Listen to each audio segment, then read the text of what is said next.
मैं देखिए मुझसे मीनाक्षी जी, पूछ। मैं जब वक्तव्य दे रहा था, अपनी बात रख रहा था, आपने मेरी बात को रोक करके सौरभ दुबे जी के पास चली हम्म। गई और दोबारा चली गई, फिर तिबारा चली गई। आपने हम्म। मेरी बात रोक के 3 बार उनको मौका दिया। बहुत महत्वपूर्ण होंगे सौरभ दुबे जी, और होने भी चाहिए, आखिर अखिल भारतीय विद्यार्थी परिषद के सदस्य हैं, हम्म। किरण रज्जू जी के स्टाफ के इतना हिस्सा हैं, इतिहास सर आप तो जानते होंगे महत्वपूर्ण तो उनका, होंगे, इतना सरकार का इतिहास हिस्सा आप है, जानते होंगे एबीपी का उनका। हिस्सा है, तो उनके आप उनके अपनी वक्तव्य बातों में आना नहीं जरूरी आते। है। जब मैं आपको मौका दूं तो कभी आप मेरे ऊपर लांछन लगाते हैं, और कभी फिर मैं आपको बोलने के लिए कहूं तो फिर आप कहीं और चले जाते हैं। आप बोलिए ना, आपको बोलने से नहीं रोक रही हूं मैं। मेरे पास 5 गेस्ट आप है, मैं रोक नहीं सभी रही के तो पास मेरे बीच में जाऊंगी। क्यों बोल रही हैं? मैं नहीं रोक रही हूं, आप आप रोक नहीं रही तो बोलें। फिर मेरे बीच में क्यों बोल रही हैं? मेरी बात को क्यों रोकती हैं आप? बोलिए, आप बोलिए सर। ये तो अधिकार आप ही के पास है, आप आगे भी बोल सकती है, पीछे भी बोल सकती है, नहीं बीच नहीं, में भी आप बोल बोलिए, आप सकती हैं, बोलिए। लेकिन आप रोक के टोक के मेरे वक्तव्य को रोकना चाहती हैं, और आप चाहती हैं कि मैं आपकी लाइन पे चलूं जो आपको भाजपा के कार्यालय से पर्ची मिली हो। उस लाइन पे तो नहीं चल आप भी पाऊंगा आए ना। थे साथ में। अब सुनिए मीनाक्षी जी, हाँ, सुनिए आप मीनाक्षी बोलिए। जी, विषय ये है, अपराधियों को लेकर बात कर रहे हैं। मुझको खुलेआम किसने मारा, किसने भेजा था, तो वकील कौन रहता था? भारतीय जनता पार्टी के बड़े नेता उसके साथ में धंधा करते थे, वकील बन के काम करते थे, उसको छुड़ाने का काम करना, जमानत कराना, ये काम कौन करता था? भारतीय जनता पार्टी के नेता करते थे, जिनको भारतीय जनता पार्टी ने राज्यपाल बनाया, मंत्री बनाया, विधायक बनाया, सांसद बनाया।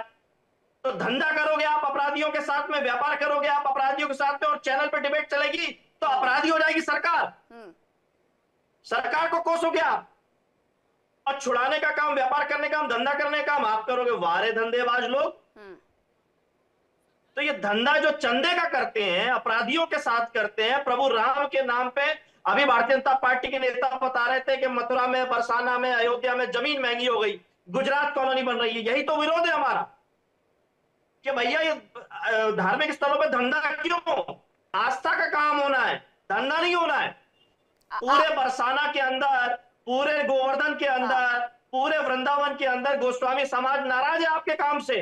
आप व्यापार करना चाहते हो, आस्था का व्यापार करना चाहते हो अयोध्या में, इसीलिए आप आ रहे हो। खेमचंद जी, ये वाला जो नैरेटिव है वो राम मंदिर के वक्त पर भी है। मैं तो अपनी बात कह रहा हूं, मैंने उसमें भाजपा के नेता कुछ कहने को तैयार नहीं है ना, कोई बात करिए। आप धंधा करोगे, व्यापार करोगे, उनको बचाओगे, न्यायालय में बचाओगे, उनके पक्ष में वकील बन के खड़े हो जाओगे, तब भारतीय जनता पार्टी को समझ में नहीं आता कि माफियाओं के पक्ष में कौन खड़ा होता है। तो ये धंधेबाज भारतीय जनता पार्टी जो चंदे का धंधा करती है, तमाम चीजें करती है, जमीन का धंधा करती है। और अभी अभी तो बता रहे थे, मैंने उनसे ये भी सवाल पूछा, ये कह रहे थे मैं बरसाना का हूं, वृंदावन का हूं, मथुरा का हूं। तो मैंने पूछा कि भाई फिर वृंदावन में जो गोस्वामी समाज, जो वहां के लोकल लोग हैं, जो लोकल वोटर है, जिनका मूल अधिकार है वहां पे, वो लोग नाराज हैं, आंदोलन क्यों कर रहे हैं? बच्चे, बच्चियां, महिलाएं, पुरुष, सब लोग उस पर जवाब नहीं देंगे। लोकल हूं मैं वहां का, लोकल हूं मैं वहां का, दुनिया भर की बात कर रहे थे, समस्याओं पे कोई बात नहीं है। और आप उस बात पे कह रही, फिर अब मैं कहूंगा तो आप कहेंगे कि मैं आपके लिए कह रहा हूं। तिलक लगाने वाला रोजगार हो गया, तो भारतीय जनता पार्टी के कितने लोग हैं जो तिलक लगा के रोजगार पा रहे हैं भाई? पूछिए इनसे, क्या खेमचंद जी वहां तिलक लगा के पैसा कमाते हैं? यही इनका रोजगार है वहां पे। खेमचंद जी कितने लोग कमाते हैं? खेमचंद जी, और ये टूरिस्ट नहीं है। आस्था और व्यवस्था दोनों अलग अलग चीजें हैं। आस्था में व्यवस्था को मत जोड़िए, धंधे को मत जोड़िए। व्यापार नहीं हो सकता आस्था के साथ। प्रभु राम के दर्शन करने जाते हो, व्यापार करने नहीं जाते।